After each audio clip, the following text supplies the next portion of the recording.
Waktu membaca rinna, kita rasakan udara masuk ke rongga hidung kita dan terasa juga agak bergetar bulu hidung kita.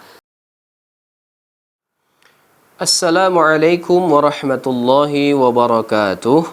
Alhamdulillahi rabbil alamin. Allahumma salli wa sallim ala sayyidina Muhammad wa ala ali sayyidina Muhammad. Sahabat pecinta Al-Quranul Karim dimanapun berada, semoga di hari ini Allah tetap memberikan kita kesehatan dan keafiatan. Terima kasih masih mendukung channel Bangku Ilmu ini dengan like, share, subscribe dan bunyikan loncengnya. Di video kali ini kita akan memperbaiki bacaan di surah Al-Falaq. Kita baca sesuai dengan hukum tajwidnya, makhraj dan sifatnya. Dan kita tunjukkan tajwid apa saja dan alasan kenapa bacaannya panjang dan kenapa juga pendek. Kita mulai. A'udzu billahi minasy syaithanir rajim. Bismillahirrahmanirrahim. Qul a'udzu birabbil falaq. Kebiasaan orang membaca qul a'u atau qul a'u, tapi qul a'u-nya panjang karena ada huruf waw yang mati, sebelumnya ada huruf berbaris depan sesuai dengan tanda mad tabi'i. Kita panjangkan dengan 2 harkat. Di dzu juga tidak ada yang mewajibkan kita panjangkan. Seperti juga di rabbi bukan robi, tapi bi rabbil ada alif lam. Alif lamnya diberi tanda mati, cocok dengan alif lam qamariyah karena kita baca jelas huruf lamnya. Lalu di falaq, huruf terakhir kita matikan, tepatnya pula ada huruf qaf. Jika diberi tanda mati, maka termasuk huruf qalqalah. Dan bila di akhir bacaan seperti ini, qalqalahnya bernama qalqalah kubra, berbeda dengan bacaan qalqalah sughra. Maka kita baca bi rabbil falaq, qa bukan qa. Kalau dibaca bi rabbil falaq, seperti itu adalah bacaan qalqalah sughra. Namun karena berada di akhir bacaan, tandanya nomor ayat, maka qalqalah kubra dibaca bi rabbil falaq, qa, seperti ada huruf hamzah yang diberi tanda mati setelah huruf qa. Lalu ayat yang kedua, min syarri ma khalaq. Di min sya ada tanda nun mati bertemu dengan huruf shin. Kita ingat shin itu berada di ikhfa hakiki. Kita panjangkan dengan 2 harkat serta kita baca dengan samar dengung. Min sya, bukan min sya, tapi min syarri. Syarri ada huruf ra. Sebelumnya ada huruf berbaris atas. Ra yang pertama adalah ra tafkhim tebal. Namun ra yang kedua adalah ra berbaris bawah. Maka ra-nya ra tarqiq atau tipis. Bacaannya min syarri ma, ada ma, tandanya alif yang mati.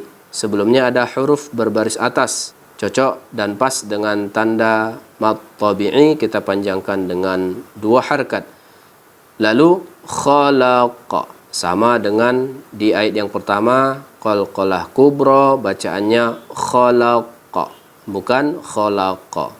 Ayat yang ketiga, wa min syarri ghasiqin idza waqab.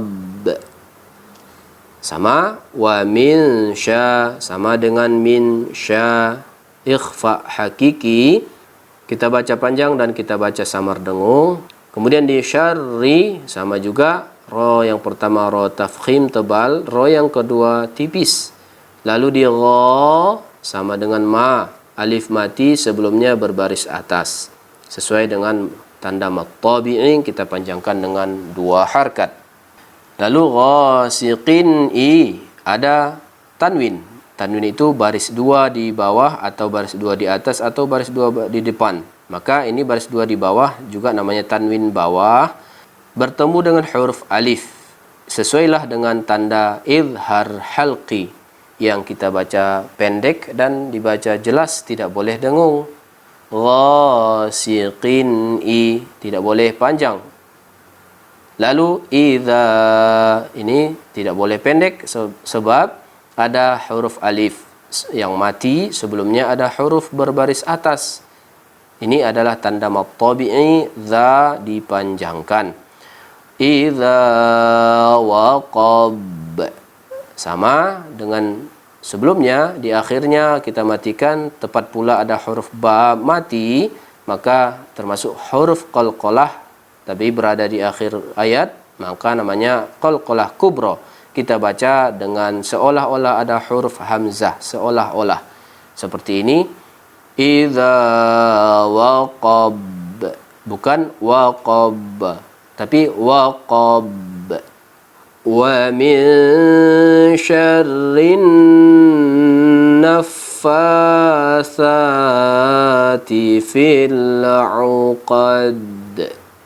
Sama juga dengan ayat sebelumnya, min sya ikhfa hakiki, dengung dan panjang, ra tafkhim dan ra tarqiq, ra yang pertama tebal, ra yang kedua tipis, dan ada alif lam tidak diberi tanda mati, maka alif lam syamsiyah. Dan ada huruf nun yang bertasydid. Kita ingat hanya 2 nun atau mim yang bertasydid di dalam Al-Quran. Nama tajwidnya idgham musyaddad atau wajib al-ghunnah atau al-ghunnah musyaddadah atau nama lainnya. Maka ini adalah wajib kita panjangkan dengan 2 harkat dan wajib kita dengungkan. Wa min syarrin rinna. Waktu membaca rinna, kita rasakan udara masuk ke rongga hidung kita dan terasa juga agak bergetar bulu hidung kita. Kalau sudah seperti itu, betullah membaca gunnah di rinna. Lalu nafa, fa adalah 2 huruf, fa dan huruf alif. Alifnya mati karena nggak ada baris. Sebelumnya ada huruf berbaris atas. Cocok dengan tanda mad tabi'i, kita panjangkan dengan 2 harkat. Sama juga dengan sa, 2 huruf. Sa dan alif yang tegak ini, alifnya mati. Sebelumnya ada huruf berbaris atas, cocok dengan mad tabi'i. Kita panjangkan dengan 2 harkat.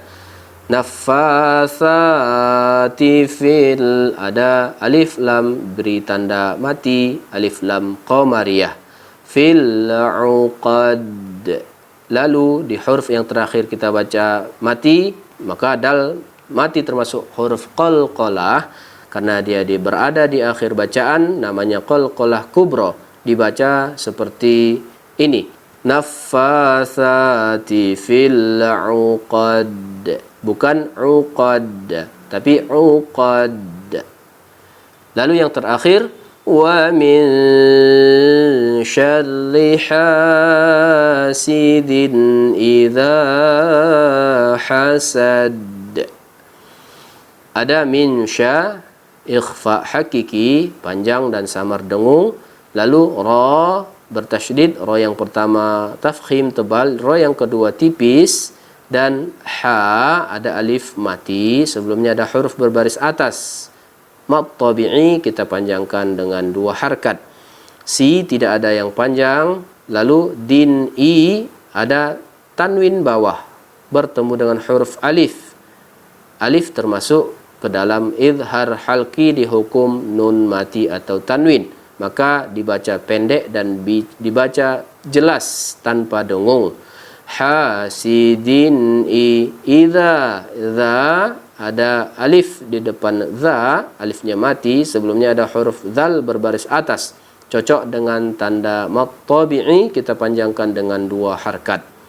Lalu yang terakhir hasad, sama dengan uqad, dal dimatikan, maka qalqalah kubra karena berada di akhir bacaan, maka bacaannya idza hasad, bukan idza hasad. Bukan juga idza hasad.